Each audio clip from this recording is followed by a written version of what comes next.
Makers. Today we have a guest speaker. Jason Palos is going to talk to us about understanding new build. Jason has a wealth of experience in new build. He sells a lot as a JBGoodwin agent, but also before that he worked for a home builder here in Austin last decade, like in 2000 up till 2008 or so. Yes. And so he had quite a bit of experience there and is quite successful. So he's going to teach us some of the strategies that realtors need to go into new build with when they have a buyer looking in that area, maybe some searching strategies, things of that nature. So without further ado, thanks, Jason. Thanks, Rob. Like Rob said, my name is Jason. I started selling in December of 2008 when the housing market crashed. Our division in Austin was the only one making a profit at that time. We were doing pretty well. So unfortunate situation, but great experience. And so as a new home sales consultant, I got to see a lot of realtors coming in, not knowing at all what they were doing, and some that were very good with the builder. So I just wanted to share some of my tips that would help realtors be more successful with new home sales.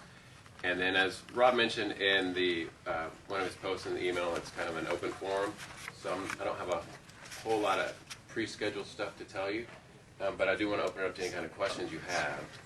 The one thing I did hand out was this sheet of paper that has a lot of information. I wrote this a couple weeks ago. It just kind of off the top of my mind. One thing I see a lot here at JBGoodwin is the promotion of agents doing open houses for builders, which is a fantastic idea. My main advice on that was I see a lot of realtors, sometimes in sales meetings, or I don't know how else they meet new home sales consultants, they just say, hey, can I do an open house for you? And to me, that's very much that's just asking for something for the realtor. I think you'll have a lot more success if you kind of pinpoint it towards the new home sales consultant. How can I help you, the new home sales consultant? So one of the things I like to tell them when I meet a new home sales consultant is when I do open houses for builders, a lot of times we get people that come into the open houses that had no plans to go into the model home.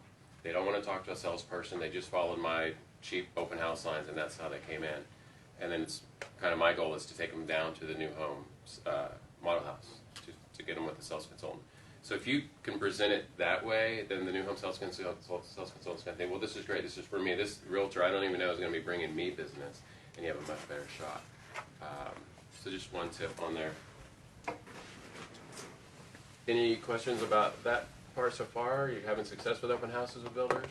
You're doing an open house. Somebody comes in, you want to get them to the model, but you can't leave your open house. How do you do that? Or you just direct them there and say, why can't you leave the open house? wow, yeah, we just think you're going to do an open house, you're going to be there the whole time. Or I would definitely take them down to the model home. I've sold, there's a David Weekley neighborhood in Buda where I've sold 5 houses doing open houses there.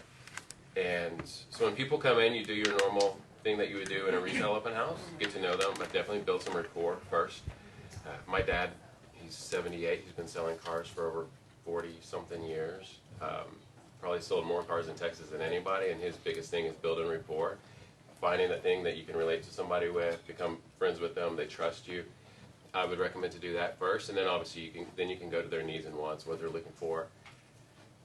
I see a lot of people that come into builder open houses and they start asking questions about other homes other than that home you're in, like what other floor plans do they have? Do they have a house like this one but has maybe this feature? And that's a great opportunity for you to get them to the model home.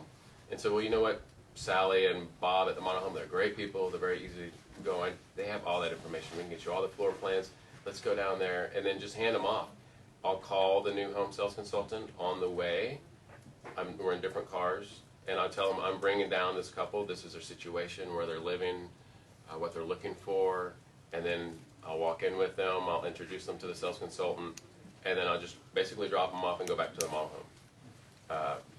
You can do that all day. That's a great thing because the new home sales consultant is the expert of that neighborhood. They know way more than we do about that neighborhood. They know the floor plans, they know any building limitations, the schools, everything. So your chance of selling that home is greatly increased when you can hand them over to the sales consultant. And then obviously you can follow up with the sales consultant. But I've done that several times and then left the model home or left the open house and got a call that night from the sales consultant saying, hey, your people are coming back tomorrow, we're going to write a contract. And then it's easy, you just go up there and meet them. But yeah, definitely you can leave the open house and then come right back. Yeah, there's nothing in there, We'll have a little so- sign, be back in 5 minutes. I have a question. Yes. What do you, when you present yourself in the open house, what do you say? You're just a realtor, or you're working for the, because you're not part of the new, like a sales consultant. Right. So how do you present yourself as, do you like Yeah. upfront about it, or is just like letting it? That's a great Place. question, and I've seen that discussed here about how to do open houses, what's the best way to get leads, capture their information, stuff like that. I'm pretty easygoing. Again, I just want to build some rapport. I definitely don't hound them. I just kind of let them look around, and then start to maybe, especially if they have a guard up, their guard kind of comes down. Then I'll start asking questions. What are they looking for? What's their living situation? Where do they live now? But I definitely do let them know that I'm an independent. Well, I say I'm an independent realtor. I work with a lot of different builders doing open houses for them. So I do let them know that I'm not with that builder, just in case they want to buy somewhere else, that I can still help them. Whenever you're setting up for the open house itself with the signs, do you use the JB signs, or are you using those like from ABOR and just some general open house signs? I think you could probably use any sign. I'm not sure if one works better than the others, but mine are the ABOR signs, the very generic. I think they're blue and white, just as open house. But you're still getting to meet people. You can get their inventory sheet that has all the other houses, and likely there's one you could walk to and take them to those houses. But even if you're in a house that they haven't sold for a long time, holding an open house for them, you still have that opportunity to meet the people, find out what they're looking for, and take them to the model house. And then that sales consultant will do their thing and maybe take them to the other houses, or maybe they even build a house from the ground up. And because you brought them in, you referred that buyer, you're still on the contract. So that's kind of the main thing, is just getting on the contract. Do you ever have like sales consultants try to like kick you off the contract? No. All right, I hear about that happening, but I feel like that's not the vibe I'm getting. No, like after you're already under contract? Like when you bring them in and say you're doing the open house and you're sitting there with them. Wow. No. Some builders pretend to be more strict on you. A realtor must accompany the buyer the very first visit to the model home, or they won't pay you and put you on there. You may see signs on the open house on the window when you walk in stating that. So it's very important to make sure your client gets registered. I have my own registration card. You can get registrations from the builder sales consultants to put out at your open houses, so that when you're bringing people in, maybe not right at that moment, but before you leave for the day, you can give them that registration card, so that protects you.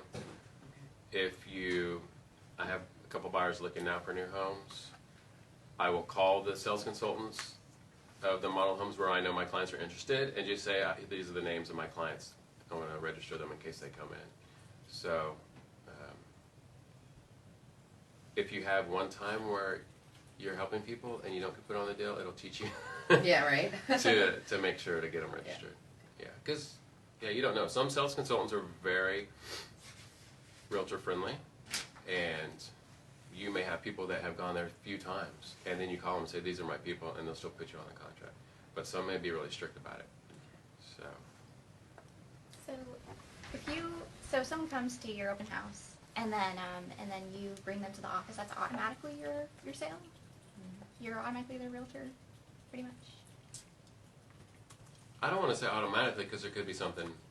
I'm not getting, like, maybe they've been there before and they didn't tell you that, or maybe they have a realtor and they didn't tell you that, and they want to put someone else. Oh, yeah, assuming that they don't have a realtor. But typically, yes. Okay. Yes, that's generally all that's needed. Okay. Now, it's still very important if they put you on the contract. Now, you have 100% responsibility to those buyers to be their agent, your fiduciary responsibility. I have new home sales consultants that I've known for years, and they say, I love you and you're great to work with until you bring me a buyer and run a contract, and then you're like a different person. Because my shift is 100% on that client, and I want them to get everything they want. Okay. So, and I think new home sales consultants will appreciate that too. You're not just there trying to make some money, Okay. but you do the job. Yeah. And then do you let them know before you take them there that you're going to be working with them in their interests? The buyers? Yeah. No, good question. I don't, but then that would be your responsibility if you do get that call back that they're going to write a contract to reach. Well, you're going to follow up with them regardless. Maybe that night or maybe the next day, and that's where our job is also a sales job, to follow up and make sure they're good, see if they have any questions, and keep that rapport going so that they do want to work with you. Okay. So it sounds like you have a process where, and just to try to encapsulate some of this, you give them their space when they come in, because you don't want to just jump right on them. Give them that room. I'm sure there's people who come in, don't talk to you much, are very short and get out of there. But I guess if there's people who are asking questions and they open up, then you start the exchange of like getting, I'm sure first and last name, because when you walk them into the model, you want to be able to introduce them like that. Also for your notes, you're going to want to have that information so you can go ahead and when you call them back and say, hey, I hear you're writing an offer. I helped introduce you. I'm here. That's another good question. Right. How do you broach that? But also, before we get to that level, because that sounds like the next step in the process, are there certain things like, I'm guessing you're always asking, do you have an agent? Because sometimes in open houses, I've even glossed over that, because sometimes people say they're agent, and it's like, I think we had, I think Stefan was saying he doesn't even ask if they have an agent, he says, how many offers have you written or something like that. So Right. if you could go over some of your processes, like don't jump on them, try to get this information. What are the things you do Right. when they come in? So your first question about just being easy with them when they come in, there's probably 100 ways to do it. That's just my way. I know Mark Merle has a great video that I've seen available to us where his approach is completely different. He's at the door. He talks about opening the door, I think, and not even moving. And Mark's fantastic. So that's just, I think, do what's best to your personality, but you can try different things too. Yeah. I'm not, I was kind of raised on rapport. Again, going back, growing up with a car salesman as a dad, he was always teaching me about rapport. And so it works to me. Just find that commonality. Always say hi to the kids, say hi to everybody in the group, ask their names. They start talking about a kid's birthday, talk about the birthday for 30 minutes before you get into anything else if they want to talk to you about that. Because then they're just going to like you and trust you. And to me, that's huge. It's just like fishing. You got them more hooked when you get along. Because they wanted to do business with somebody they trust. And they like Buddy says, likability is important. I think all that, once you get the person in there, how are you successfully finding the builder and the time and the whatever that the people are coming in? I mean, I know when I first started, I held 6 months of open houses at a new build community, and not a single person walked in to any of the models, and of course they selected the models for me. I mean, I know you said Buda, which is really growing. Right. So, but how did you know to go to Buda, or is Buda your area anyway, or is it because you already have these rapports with the new home consultants that they're telling you? I think once the person's in there, I know that part. Sure. How are you getting the people in? That's a good question. So in choosing a neighborhood to work in, obviously you want a place that's busy. How do you know that? How do you know what's busy? You, not the salesperson would know, but how would you, as an agent, How would I know? looking at...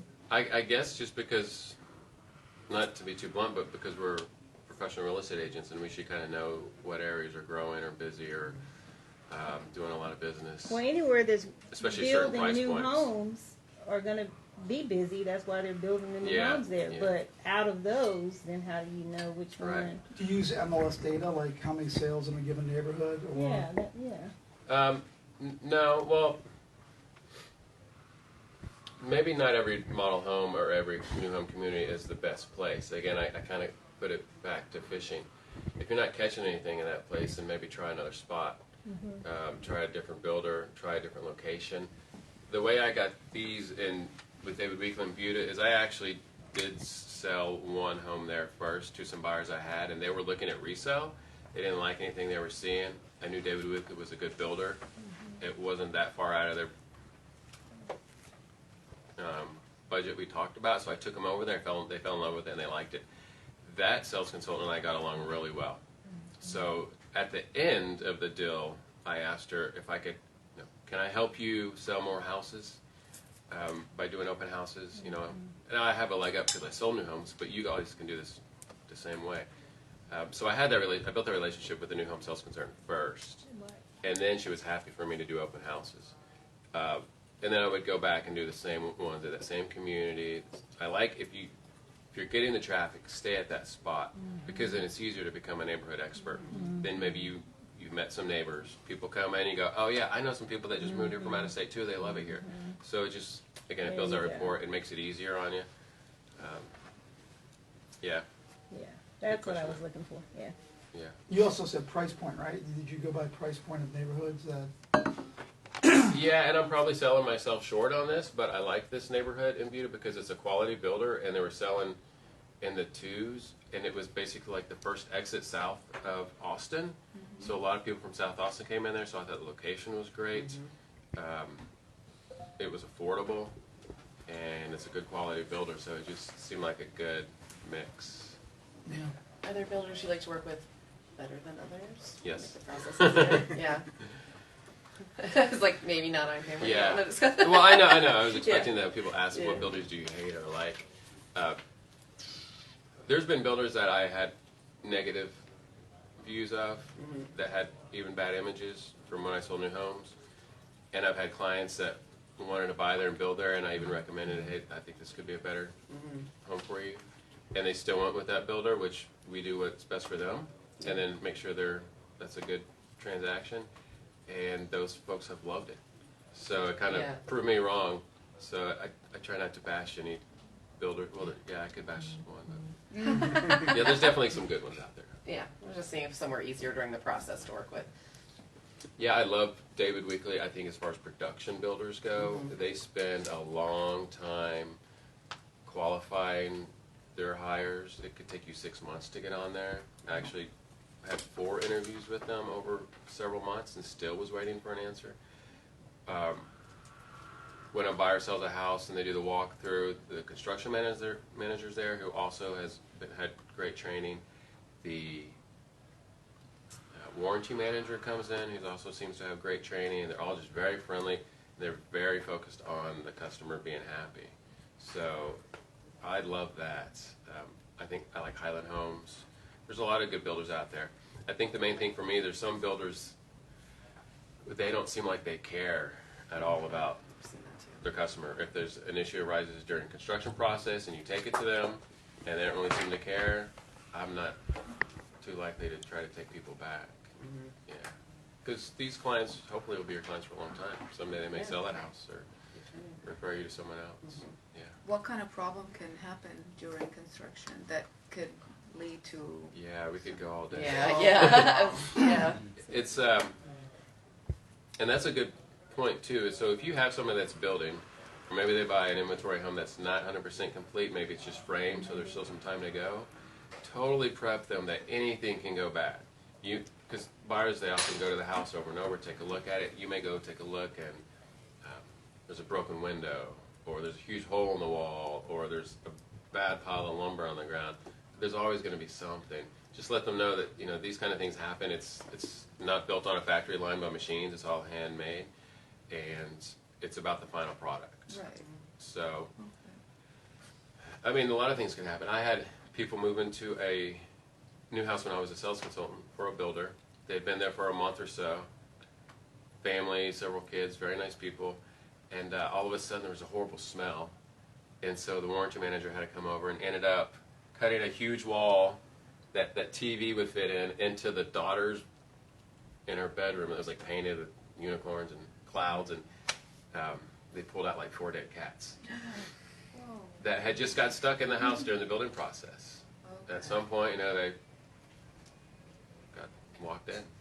But they took care of it. It wasn't like This builder did. Well, others, there are some that won't. I mean, it's such a such a thing to happen to a house. It's possible. And so there's kind of a difference too. If this is after closing, then you have a warranty department, which is a little bit different setup for builders. I mean, if you want to look at a builder, it's a complete organization. They have marketing, they have accounting, they have these different departments. So the warranty is after closing. But during construction, I had some people building a house. The roof got delayed for months, and it just rained and rained, and there was some orange growth all over the place. You know, we don't know what it is. We're not going to put a title on that orange substance. But the construction manager just kind of blew it off as normal. Said, well, we'll just squirt some Clorox on it and it'll be fine. And my clients weren't happy with that, and I agreed with them. That didn't seem like enough because it sat there for so long. It got to the point where we talked to the division president, and he told me on the phone that my clients were crazy, and he obviously did not care at all about the situation. So, and that's the division president for the Austin area, and I had similar experiences with that 2 times with that builder. So, and then it's just up to your clients. Do they want to back out? Can they back out? Will they lose any money to back out? But always 100% do what's best for them. I treat each person like it's my grandma. You know, I think what was challenging for me at times as a realtor, especially when you're new and you're not making any money, and you sell a house and you start calculating what you're going to make on it, it could be easy to maybe always be 100% focused on your buyer's needs because you want the deal to get done so you can make some money. But you'll be way better off if you just try to omit that mental part of it and just do what's best for them. And they'll appreciate it. Even if it cancels, they know that you had their best interest. I mean, and that's why you should be doing a third-party inspection too, right, when you're. Yes, that's a good point too. You can do it. You always have the right to do a third-party inspection on a new build. The builder may not make any changes due to the report. A common answer that a lot of construction managers give is we do what meets the requirements of either the city or the building code and stuff like that. So an inspector may find some things that may even be wrong, but the house still meets code. They may not fix it. So, which is okay. Just prep your buyer for that. Get an inspection. Still protects you of any worst case scenarios. At least you know what you're looking at before you buy it. But don't totally expect the builder to jump on this list of items. Yeah. Just like in resale. Yeah, for sure. Yeah.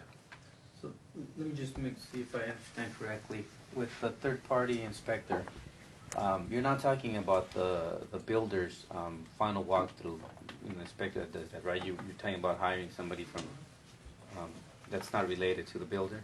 Correct. Just like Do you do that often? No. Okay. No.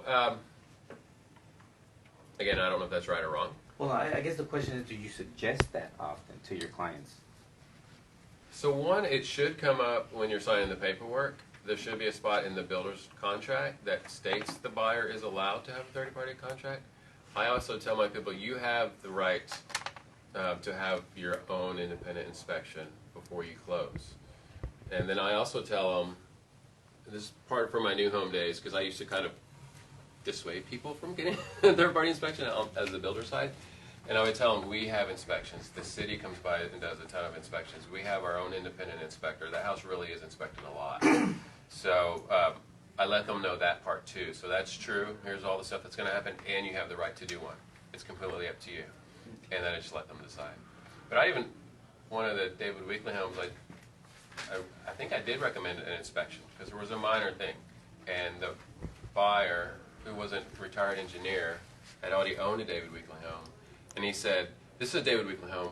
I don't have to get an inspection. I already know it's great. Which I was like, kind of, Sweet. that's what you want.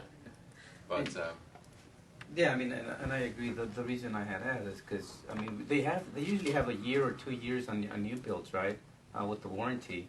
So even if I guess if some issues come up later on, because you will have settling on the foundation Right. or whatever, and you're gonna see little bitty cracks or the nail pops, and they're gonna come back and take care of that stuff. So that's why I wanted to make sure, I guess. that's partly true. So they do all come with some type of warranty. Usually it's a 2-year warranty on most of the insides of the home and a 10-year structural.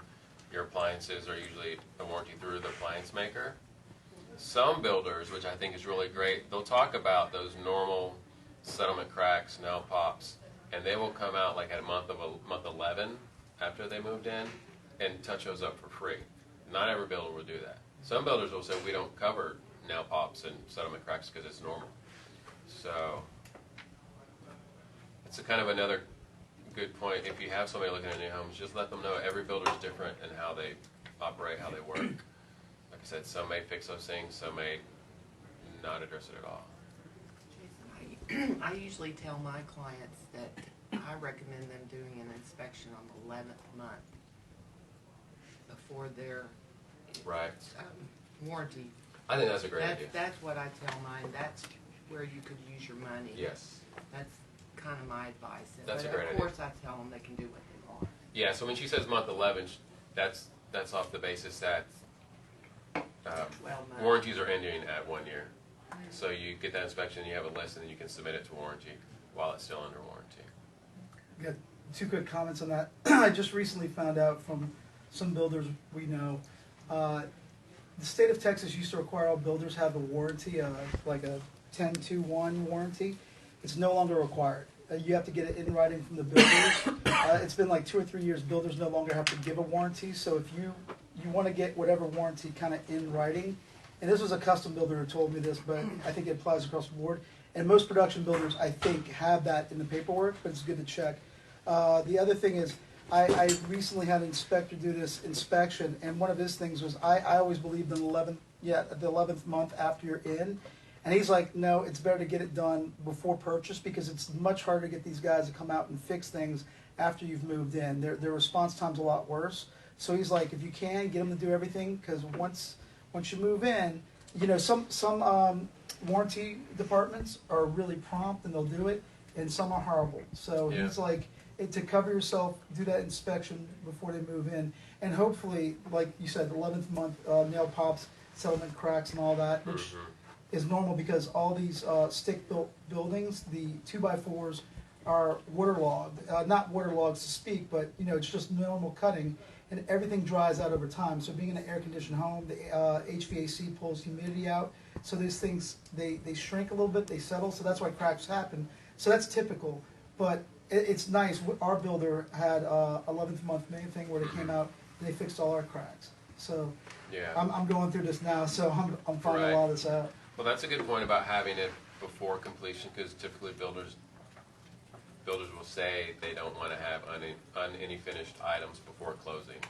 They may even say that at the beginning when you're weeks before closing that, oh, we don't close without everything being done. But then oftentimes I'll have it closed and then you have a letter written that this will be done at the closing. But yeah, just like a lot of things, maybe there's, you know, you can do it multiple ways. You can have the 11th month by having it before. I guess you could just judge it per case. You know, how's the process been so far? How do you think the home looks? Have you had issues or not? If you haven't had any issues. And then again, that depends on how good the builder is. Because if they're, some warranty departments are really good for builders. And like I said, it's their own separate department. You're not really going through the salesperson anymore or through construction manager anymore. So you're submitting that item to warranty. And typically that warranty person's job is just handling those issues. I have a question, Jason. When you are gonna, your client really likes a new build, and they want to put in, I mean, explain to me how the contract process is different for a new build as opposed to resale. Because for resale, we all know we go to DocuSign, we pull the contract, we write a contract on the home. So what do you do when you want to buy a new build? You go right into their office, use their contract. Explain how the contract is a little bit different. Absolutely. So the contract is a lot different. You don't use the 1-to-4 with a new home builder. Maybe, rarely, a custom builder will use that. But yes, production builders always have their own contracts, and it's written very heavily in the favor of the builder. Again, you want to prep your clients before you do the contract that this contract is written by the attorneys for the builder, and it's in the builder's favor. But then I also let them know kind of why, is that the builder's taking a lot of the responsibility. They paid for this lot, they paid for the lands. they're paying for the materials and its construction, so they have a lot more liability, a lot more in the deal. I also let my clients know that you probably can't change anything in the contract.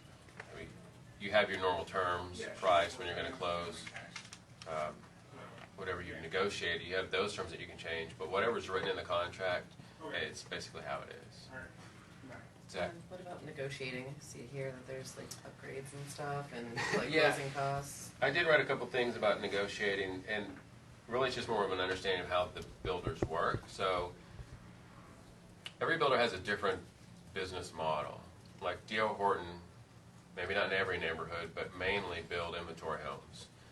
Where a lot of other builders, you can build from the ground up. You go to the design center, you have hundreds of selections you can make.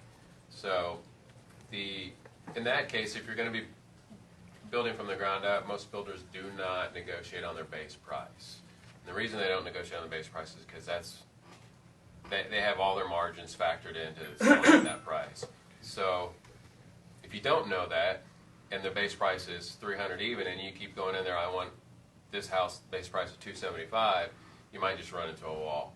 So find other areas that you can negotiate it on. Most builders will offer a design center incentive. It could be like $12,000 in free upgrades, $15,000 in upgrades. So I would negotiate that number. Instead of 12, maybe can we get 15? Or if there's a lot premium on that lot, you know, we want this house, but, you know, try to work getting the lot premium taken off. You'll have a lot more success with that. Or adding certain things. Every builder has their own list of included features. Say a builder may include a remote garage door remote in the garage. Some builders may not. So that would be an item that you could ask for at contract. So you're not messing with that base price. The builder's already marked that item up, so it's not as big of a loss. Or maybe asking for a refrigerator or blinds. A lot of homes don't come with blinds. So those are items that I always ask for and typically get, because the blind people are always in the neighborhood anyway. They're marking it up anyway, so it's not a big loss. But your clients don't know all that. Yeah, yeah. So like, wow, he got us blinds, and they just see the price of blinds are $3,000. So go that route. How do you know the list of what comes with the house? Does it? Yeah, so it's usually called you can ask for a standard feature sheet, Okay. is what they tend to call it. And they can email it to you or give it to you right there, standard feature sheet. And then you, from what I know, is usually the sales consultant will write the contract a lot of times, Yes. right? So when do you actually negotiate? Because if they're like, let's say they go a day after, like, and they're writing Yeah. the contract, when is that? If they're already signing the contract, when is it your time to? So you're kind of using an example from the open house. Yeah. So often a price really hasn't been even determined. They just say we're going to come in, we're interested in that house, and then the sales consultant lets me know that. So then I would follow up with the buyer and say, I got a call, you know, you guys want to move forward, that's fantastic. You know, how do you feel about this and that? Did y'all talk about numbers or anything like that? And then you'll need to meet with them or talk to them about all of that and kind of follow their lead. You know, you don't want to start asking for 20 grand off if the people are already happy with the price. So just kind of get their feel for it. And then you either call. I probably wouldn't call. I would go to that appointment as if you're going to write the contract with my people and then start negotiating right there. Okay. And I think That's the an sales option, consultant. That's okay. Like, are they, are they annoyed by you being there and? They shouldn't be. They should be used to it. Yeah. Yeah, the professional salespeople, so they're negotiating all the time. People are always asking for things from Okay. them, even buyers that don't have realtors. So Okay. that's 100% okay. And I think there's different levels for different types of communication, what's best, and I think that face-to-face in their office when you're negotiating at the beginning, it's best to do it there. It's much easier for them to say no if you call them. Hey, can we get a refrigerator on that deal? Oh, I don't know, or it's just easier. But when you're face-to-face, putting it all together. And you may not write the contract right then because the sales consultant may or may not have the authority to grant you what you're asking for. They may need to take it to management, and then you just have to patiently wait.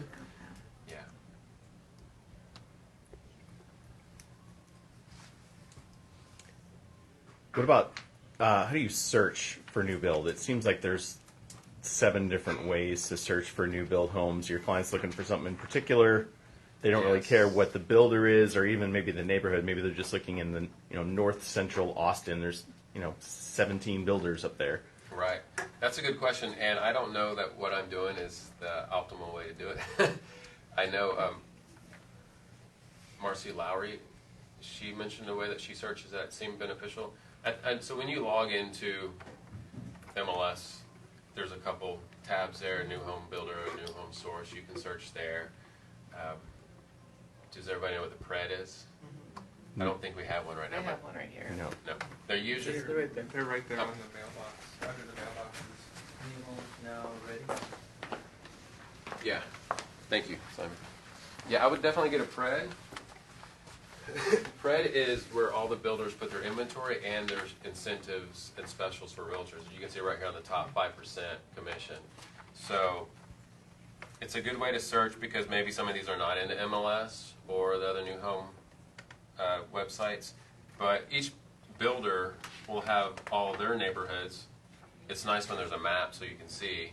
But if I have somebody looking in Leander and I know the price point, I'll just look through, like it says Leander, Liberty Hill. So I just see Leander, does it fit the price range? If not, I just keep going. So you can search here. But I also search in the MLS just the area that they're looking for, the price they're looking for. And you can put 2019 and up. And I'll actually put solds maybe for the last 90 days. And that way, maybe there's a builder in that map location that doesn't have something available, but ideally they sold something in the last 90 days. And then I'll just go through each one and I'll write down the builders. And I go to the builders, and then I just call that model home and ask them, do they have something? Yeah, but there may be a better way. But to me, that's kind of a foolproof. I feel like I'm getting every builder in that location. I think in the MLS there is a part where you can. It's not matrix, but right before you go there on the homepage, there's New one where you can builders? click into Yeah, new that's what I was builder. talking Yeah, that's what I was. Oh, that's the one. Okay. Yeah, he was referring. Yeah, new home builder and new home source. The Isn't there a source third is one? for new homes that are not built, right? It's just there should be a difference between them, no? Oh, so that's a good point. So say you have people that want to build from the ground up. Obviously, yes. So that community of that builder may not have anything in MLS at that time. And again, that's kind of why I look back 90 days. They sold something. But only inventory that they put into MLS is obviously in MLS. So if you went and built a house from the ground up and closed on it, it's never going into MLS. And that's also kind of important to remember if you ever need to look at comps for some reason in a new home community, that you're only looking at inventory comps. It doesn't have any, especially like a new home neighborhood that's very popular, where it's a lot of people moving in and building houses. Maybe it's a new neighborhood, they've built 50 and sold 10 inventory, and all those 50 new home builds would give you the data, the comps you need to support whatever you're doing, but the inventory doesn't.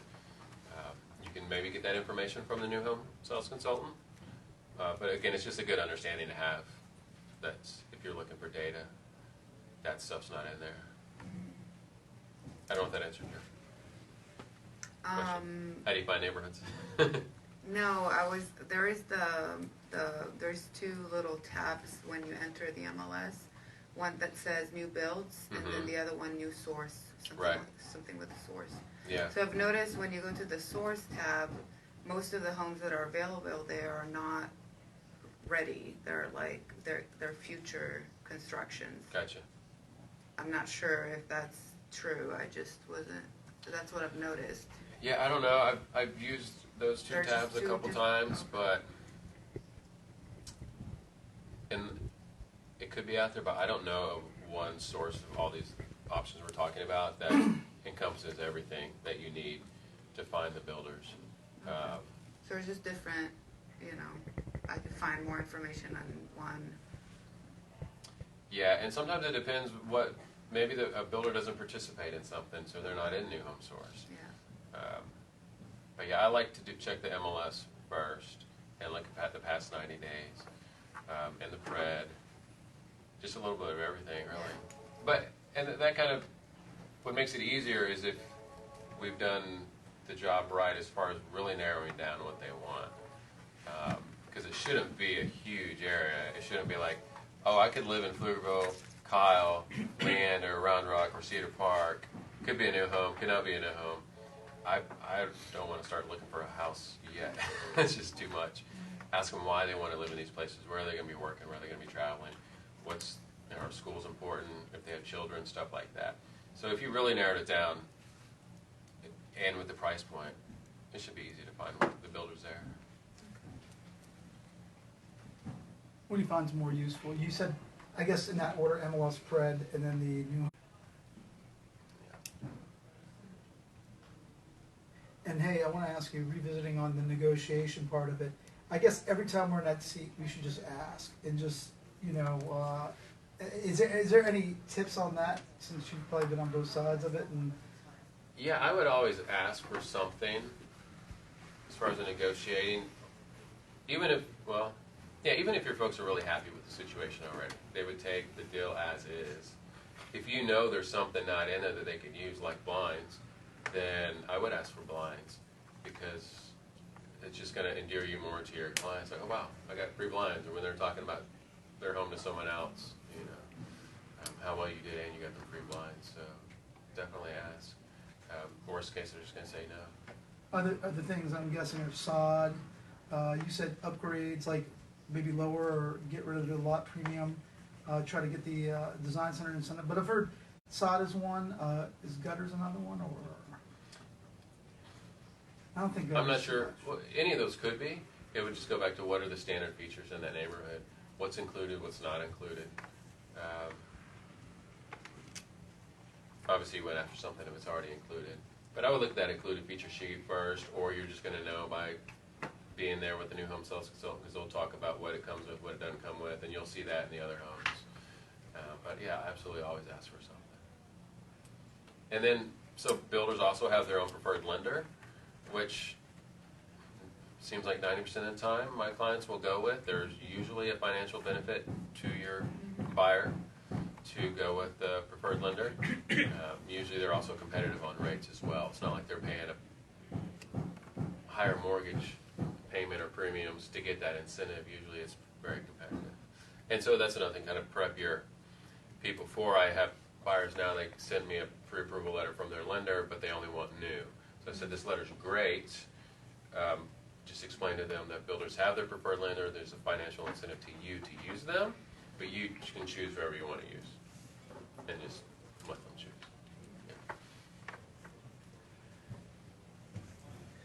Yeah. Y'all sold new homes? Good. Not yet? Soon? I actually just got one yesterday. Oh, cool. Nice. Where? With D.R. Horton at in Pflugerville, Okay. Cantera Meadows. Yes. Yeah, and so you asked earlier about asking, and my experience just from yesterday, I took them to 4 different builders, and so one of the key things is that they were looking to get help with their closing costs. All of them helped with them, just at different levels. One of them offered $1,000, the other one $2,000, and then DRO offered $4,000. Which, by the way, let me just share this with y'all. As of yesterday, they increased it. They increased another $3,000, so they ended up getting a total of $9,000 in incentives for their closing costs, which was great. They weren't expecting it, so they were very happy. But each one of them, I asked that, and all of them advised me, well, send me an email or put it in writing. And I'm guessing it's because of what you said. That a lot of the times they have to go above them, you know, with management to get that approved or not. For asking. And yeah, exactly. So, you know. Yeah, if you're willing, you're going to have to do it before they start signing the contract. Right. I think D.R. Horton probably spends the most money on lender incentives. They probably spend most money on realtor bonuses. They're a huge company, so they have a lot of resources to do that. Talking about builders having different operation models, business models, D.R. Horton homes tend to include most everything that people tend to like.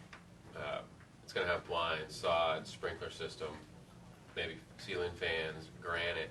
It may not be the highest level of all of those, but it tend to have all those features. They do really well with offering incentives, bringing the price down. That maybe they put the price up, but they're pretty aggressive in getting their sales in. They sell a lot of houses. One thing about D.R. Horton is they're very open to selling to investors, which is not a bad thing. And this is another thing we can touch on, is that some builders do not sell to investors. Some builders will sell to investors all day long.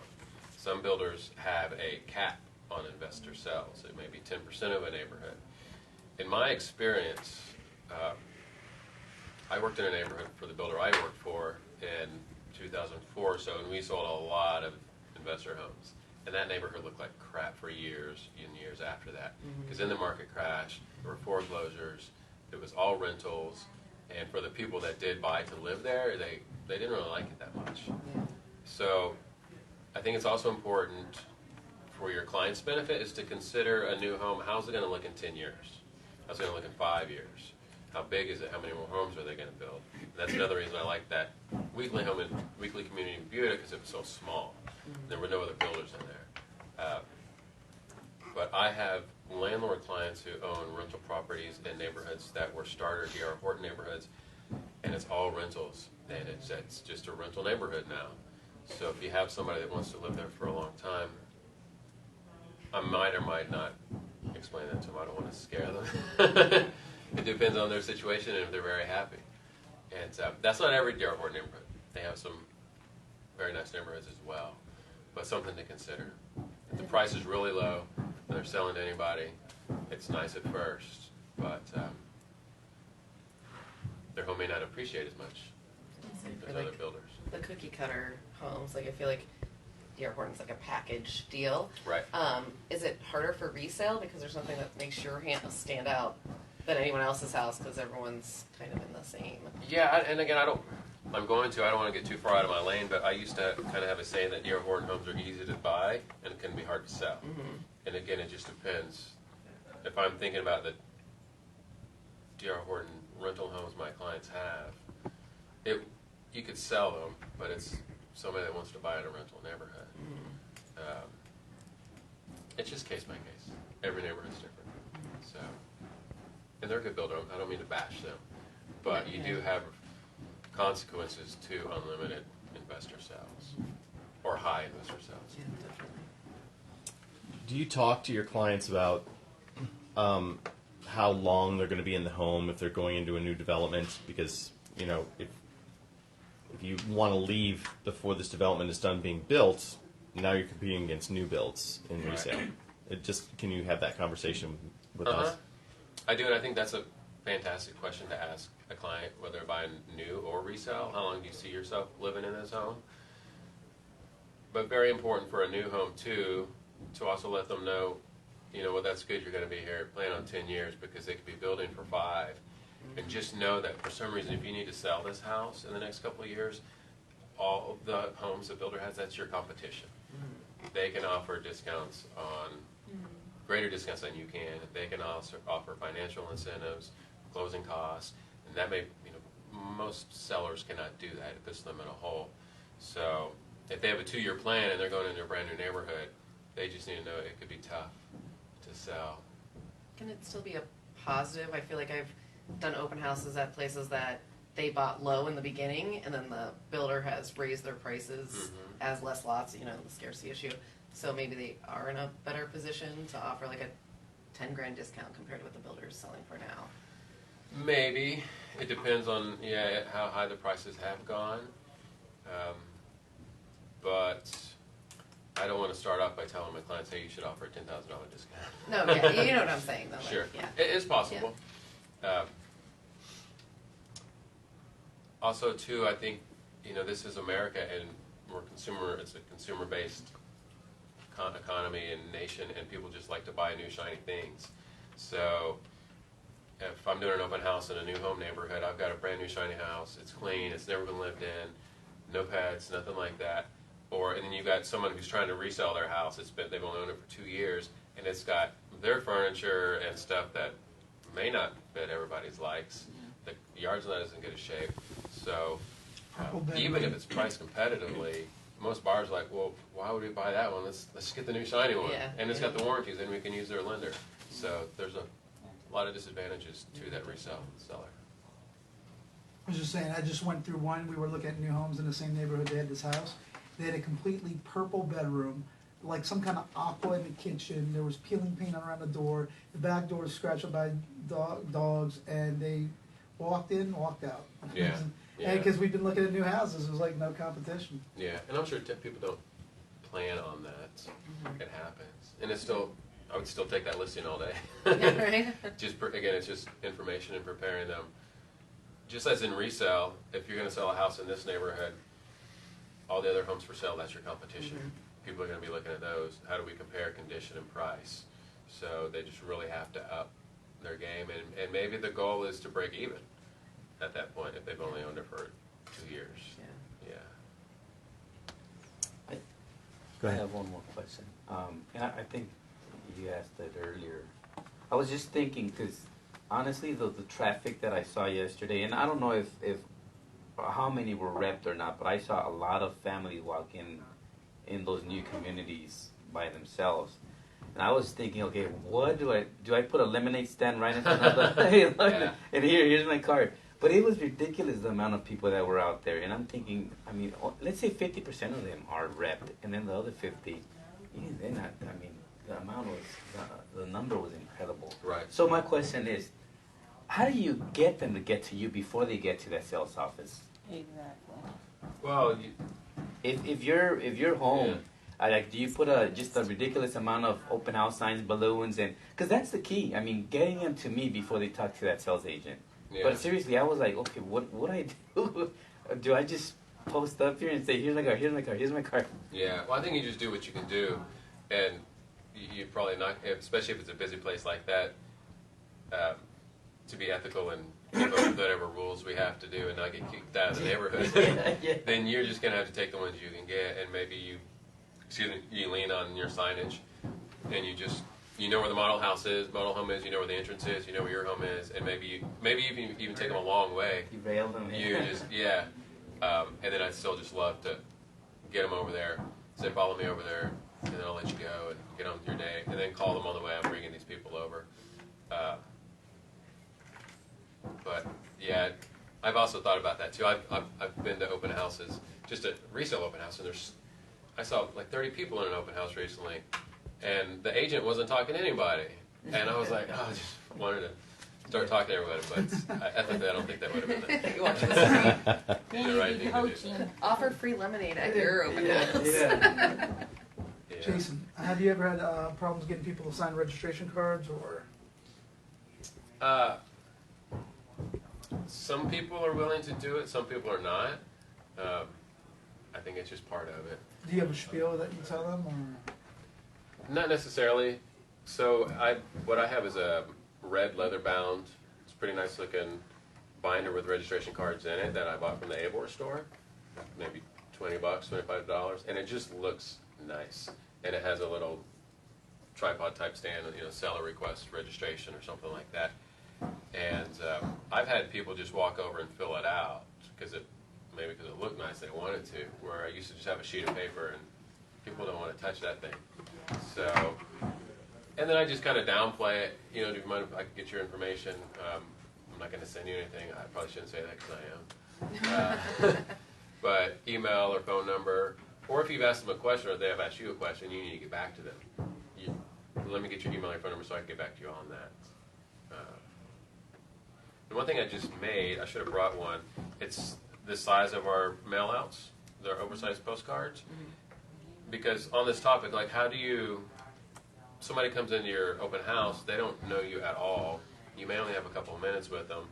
You can try to get them to fill out your registration card or give them your card, but they still don't really know you. And most likely they know other realtors as well. So it's almost kind of like a mini resume. It'll have your picture on it. I put 2 testimonials on it that take like half of the space, and then the rest, I put in there, my services are free to you, or buyers, my services are free to you, and a little bit about, maybe how long I've been in there. If you went to college, you can put that. Anything that adds credibility to you, and you can just hand it to them. I haven't started doing that yet. that they just came in, but it'll give you a lot more credibility, I think. For all these things, like what I'm doing right now, as a sales manager, you don't want to word vomit and just talk. So. And with that Quantum, I actually had some, not for this purpose, but that's great. I had Quantum to make those cards for me and send them to me. So they were sent here, so I Okay. have them for my open houses too. When you say And so closed then- card, what do you mean by closed? Quantum, a Quantum card. Okay. So exactly what you're talking about. Oh, really? Okay. So instead of me getting the free ones Mhm. to send out to my sphere or wherever, Okay. I had them sent to me. So Right. they were free. So they just tell who you are. Who I am. Absolutely. The introduction card, exactly what you're saying. Right. And I think the thing with 2 testimonials, I mean, you can put more, but you think of the size of the card. They say people have shorter attention spans. You're not trying to give them a booklet of stuff. But 2 good testimonials, you should be able to get 2. If you don't already have those, put those on there. Your picture, your contact info, and then maybe a little bit about you, how long you've been selling real estate. And just kind of gear it towards you. Something else with that, not so much with the new home build, but something that I found just from other realtors that really works is magnets.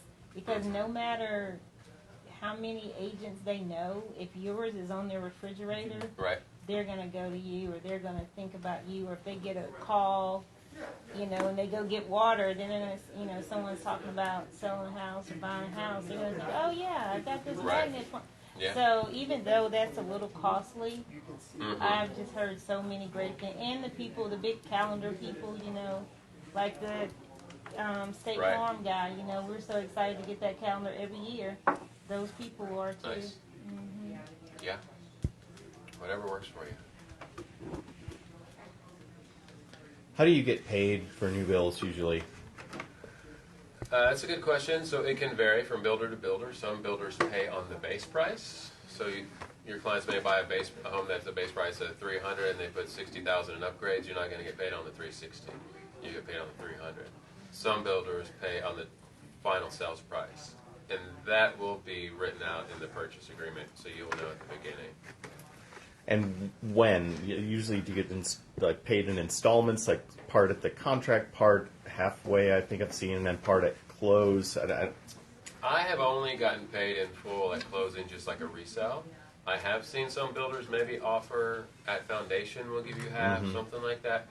I've never dealt with that, experienced that, and I don't know that I would want to take that money up front just because anything can happen in the build process. And, Yeah, exactly. yeah. When do you usually turn in your CTC? Do you do it? Let's say you have a new build and it's not going to be done until 6 months. Do you turn it in early in the process, or do you wait a month before it's going to close? You could probably do either. I just try to have it in a week before closing or 10 days before closing. Which, Stephanie says they need the time to do it. Probably I wouldn't do that early on. I would just feel like I might jinx myself. Yeah, I don't even try to calculate commissions anymore until I get the check. Because you're just setting yourself up for disappointment. Any other questions? Let's say it's a newer community and it's a resale. How do you find out, like 3 years old property? How do you know which builder it is? Like, is there a place? Well, the Find out. sellers could probably tell you, or if the builder's still building there, then you would know because of that. It may be listed in MLS under builder is one of the fields.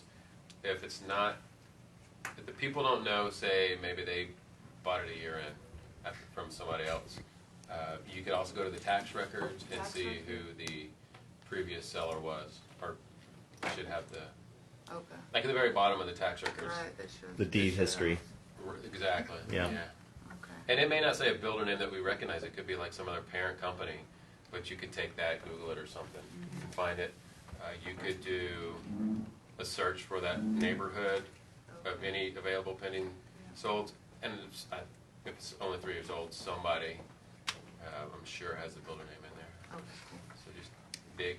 Yeah. If they don't have it here, then yeah, but a lot of the Oh, times so they'll they have have it here also? right here. Right. Oh, on the MLS as well. But I see that's often not filled out, Really? even on Yeah. a newer resale, because maybe this agent doesn't know, didn't take the time to do it, Yeah. or thought it was a bad thing to share.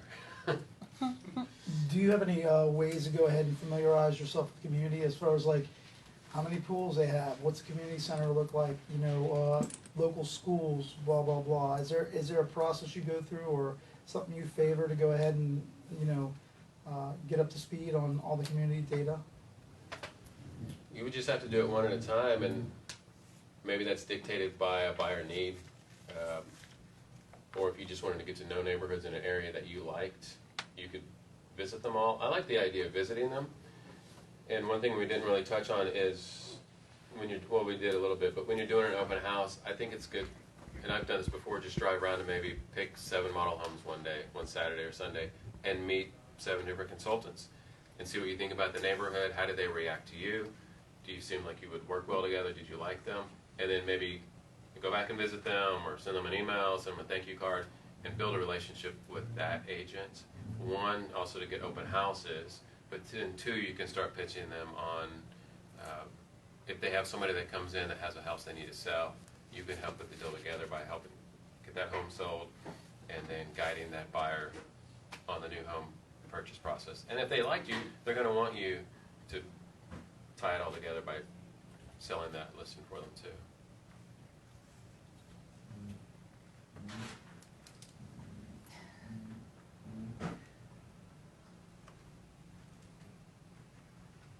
Any other questions, guys?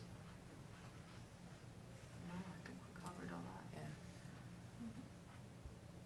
Yeah. Good stuff. Oh, I do have one more question. Yes. How do you know what the tax rate is going to be? Because usually it's just kind of like an estimated. It could be on their website, Okay. the community website, or ask the sales consultant. Okay. And that's a very important question too, because some of the new neighborhoods out in the suburbs have really high tax rates. Or they have a like, pit or. Right. And you don't want your clients finding out, you know, Yeah. halfway through the deal, oh my or God, it's these are gonna my be $300 taxes. more than they thought. Yeah. One thing I had too is, so when I'm with clients and we're about to walk into a model home, is I let the client know that when we get inside, I'm basically just going to kind of shut up and let the new home salesperson take over, because they are the expert here. They know everything about this community, and I'll just step in as needed. One of the things that I would see when I sold new homes is realtors coming in kind of wanting to almost battle you from the beginning. It was like they were trying to show their worth to their client by bringing up objections. I was writing a contract in my office with a buyer, and the agent was sitting there, and the buyer was happy, and we're in the middle of paperwork, and all of a sudden, out of nowhere, the agent was like, well, what about the tile in the utility room? You know, we didn't like that. And I'm just like, why are you talking? Yeah. Why are you bringing up a minor objection when your client's happy? You're going to get a sale, I'm going to get a sale. So, yeah, again, I just felt like they were just trying to, you know, prove their worth to their clients. But yeah, let the new home sales consult. Unless they're really bad and doing a bad job, then you can maybe need to step in and ask questions and kind of guide it. But otherwise, I just pretend like I'm a buyer and just go along for the little tour.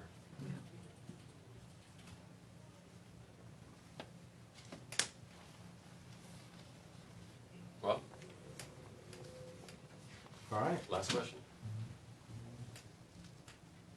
Well, thanks for coming. Yeah, everyone, thank you, Jason. Appreciate it.